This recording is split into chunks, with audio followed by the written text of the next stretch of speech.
Hello dear students, welcome back. ये question GATE 2016 के exam में पूछा गया था 2 मार्क्स के लिए और टॉपिक है stop and wait ARQ। But ये बाकी क्वेश्चन से थोड़ा अलग है क्योंकि यहाँ पे एक्नॉलेजमेंट पैकेट का साइज भी गिवन है, यानी कि हम transmission time for acknowledgement packet negligible नहीं मान सकते।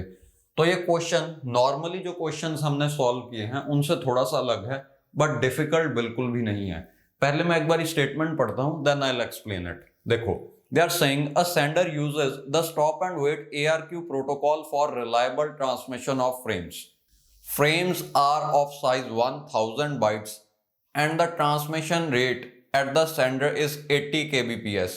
It's given that 1 kbps means 1000 bits per second. Size of acknowledgement is 100 bytes and the transmission rate at receiver is 8 kbps.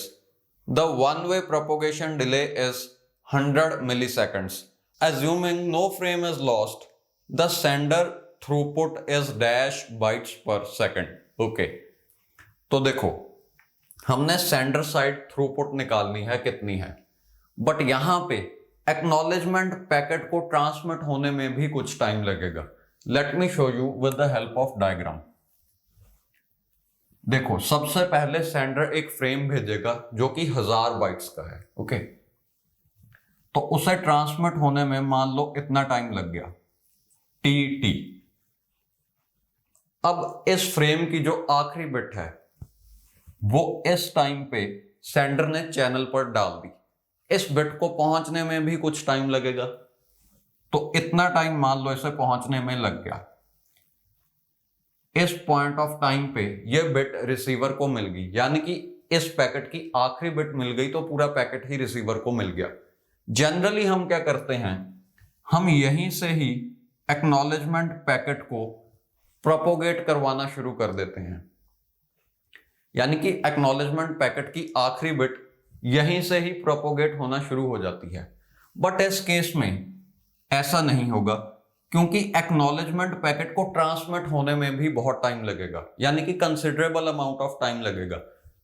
Transmit होना और प्रोपोगेट होना मतलब, देखो, ट्रांसमिट होना मतलब सेंडर एक एक बिट करके चैनल पर पैकेट को डाल रहा है, यानी कि बिट बाय बिट पैकेट पर डाटा जा रहा है। इतना टाइम लगा उसे सारे पैकेट को चैनल पर डालने के लिए।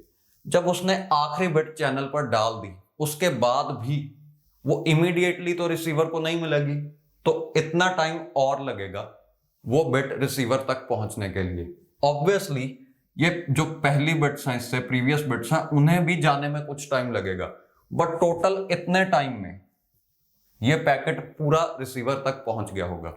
सिमिलरली इस साइड पे भी अब कुछ ऐसा ही होगा।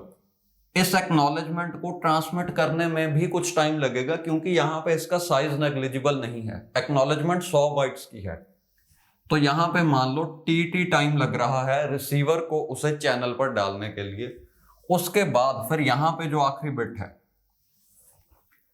उसे सेंडर तक वापस पहुंचने में भी कुछ टाइम लगेगा। ओके, तो यहां से लेके हमने पैकेट ट्रांसमिट करना शुरू किया, टोटल टाइम हमें यहां तक लगा, यानी कि हमने ट्रांसमिट करना शुरू किया और जब उसकी एक्नॉलेजमेंट मिली तो एक पैकेट को भेजने में हमें इतना टाइम लग गया। एक्चुअली भेजने में तो इतना ही लगा, बट भेजकर उसकी कंफर्मेशन मिलने में टोटल टाइम इतना लग गया। ओके, अब देखो, जनरली हम इसे मान लेते हैं कि 0 है, यानी कि ट्रांसमिट करने में कोई टाइम लगा ही नहीं, क्योंकि ये पैकेट जनरली बहुत छोटे होते हैं। ओके, तो हम ये लास्ट बिट को यहीं पर ही मान लेते हैं क्योंकि पैकेट बहुत छोटा है, एक्नॉलेजमेंट पैकेट बहुत छोटा है। ओके, अब इस क्वेश्चन में बस यही डिफरेंस है, बाकी सारा क्वेश्चन सेम है।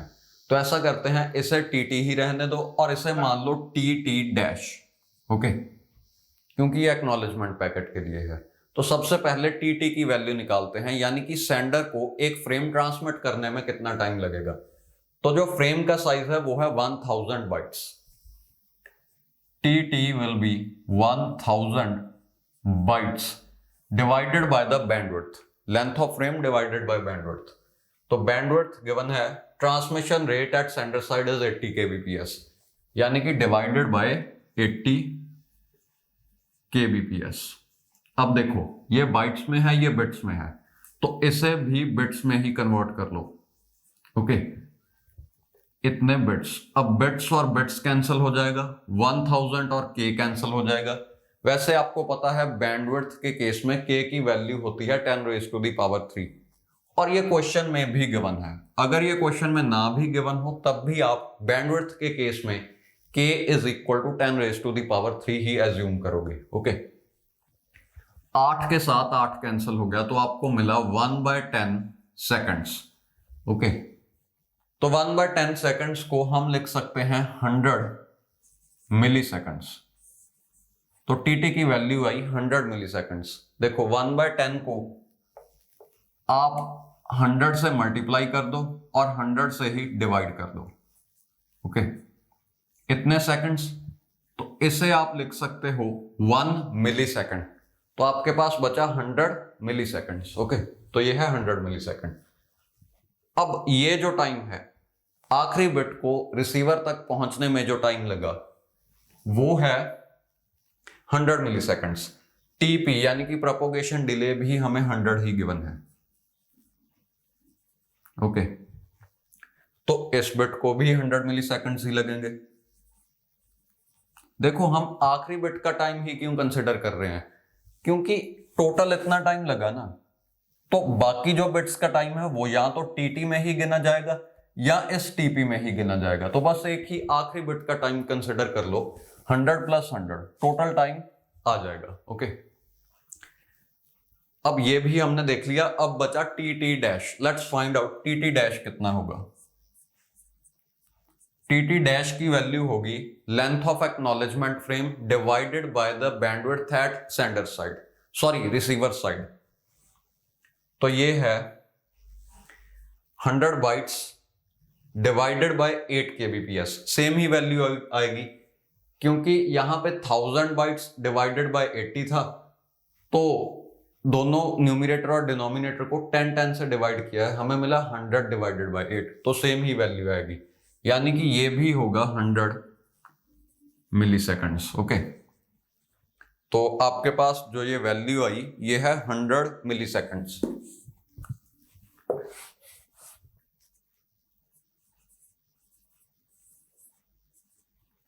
अब देखो आपको पूछा है throughput at sender side. Throughput का फॉर्मूला होता है efficiency into bandwidth. Sender side bandwidth तो आपको पता है 80 kbps है, तो बैंडविड्थ तो आ गया 80 kbps। एफिशिएंसी क्या है, यहां से एफिशिएंसी बड़ी आसानी से कैलकुलेट की जा सकती है। देखो एक फ्रेम को भेजकर उसकी एक्नॉलेजमेंट को मिलने में टोटल कितना टाइम लगा, यहां से लेके यहां तक है 400 मिली सेकेंड्स। ओके, 100 फिर 100 फिर 100 और फिर 100, टोटल 400 मिली सेकेंड्स।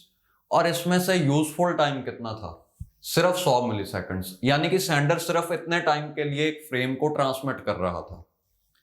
तो आप देख सकते हो कि यूजफुल टाइम है 100 डिवाइडेड बाय टोटल टाइम है 400, तो एफिशिएंसी होगी 100 डिवाइडेड बाय 400। ओके, तो इसे अगर आप कैलकुलेट करो तो ये आपको मिलेगा 0.25 इंटू 80 kbps। 80 kbps का 25% वो होगा 20 kbps।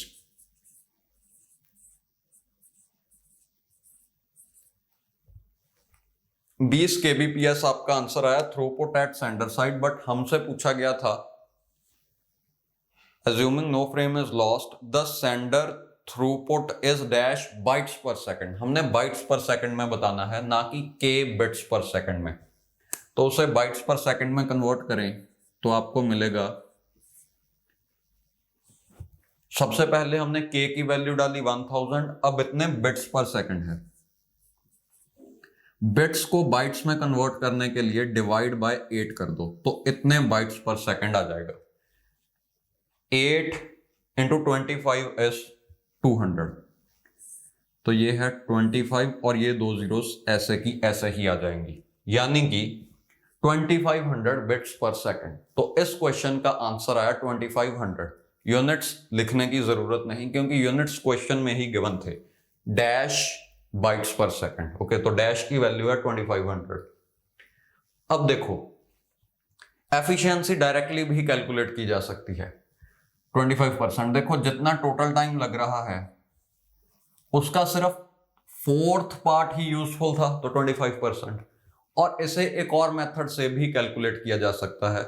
अगर आप ये फॉर्मूला यूज नहीं करना चाहते तब भी आंसर कैलकुलेट किया जा सकता है। देखो, लेट्स सी दैट। तो एक फ्रेम को भेजकर उसकी एक्नॉलेजमेंट आने में कितना टाइम लग रहा है? 400। एक फ्रेम है कितना, यानी कि 1000 बाइट्स। तो 1000 बाइट्स ट्रांसमिट होने में, फिर प्रोपोगेट होने में, फिर उसकी एक्नॉलेजमेंट को वापस आने में आपको लग रहे हैं 400 मिली सेकेंड्स। ओके, देखो भेजने में यानी कि ट्रांसमिट करने में तो 100 मिली सेकेंड्स ही लग रहे हैं, फिर भी हम इतना क्यों कंसिडर कर रहे हैं, यानी कि यहां से लेके यहां तक क्यों कंसिडर किया जा रहा है? बिकॉज इतने टाइम के लिए अगला फ्रेम तो नहीं भेजा जा सकता। अगला फ्रेम स्टॉप एंड वेट में तभी भेजा जाएगा जब पिछले फ्रेम की एक्नॉलेजमेंट मिल गई, यानी कि नेक्स्ट फ्रेम ट्रांसमिट होना यहीं पर शुरू होगा। ओके, तो आप कह सकते हो कि ओवरऑल एक फ्रेम को इतना टाइम लग गया। तो एक फ्रेम है 1000 बाइट्स का, उसे टोटल टाइम लगा 400 मिली सेकेंड्स। हमने निकालना है एक सेकंड में कितना डाटा भेजा गया, डैश बाइट्स पर सेकंड। देखो, मिली की वैल्यू डालो, अब हम सेकंड चाहते हैं, सिर्फ यूनिट सेकंड हो और यहां पे वैल्यू बचे 1। तो उसके लिए सबसे पहले मैंने मिली को खत्म किया डिवाइड बाय 1000 करके, तो आपको मिला 4/10। ओके, तो अब ऐसा करो, 4/10 को इस साइड ले जाओ तो आपको मिलेगा 10, यानी कि ये यहां पे मल्टीप्लाई हो जाएगा, डिवाइडेड बाय 4। ओके, तो यहां पे बचा 1। तो एक सेकंड में इतना डाटा भेजा जा सकता है। ओके, एक सेकंड में जो डाटा भेजा जा सकता है वो है 25। 4 × 25 इज 100, और ये 2 जीरोस ऐसे ही आ गई, यानी कि 2500 बाइट्स।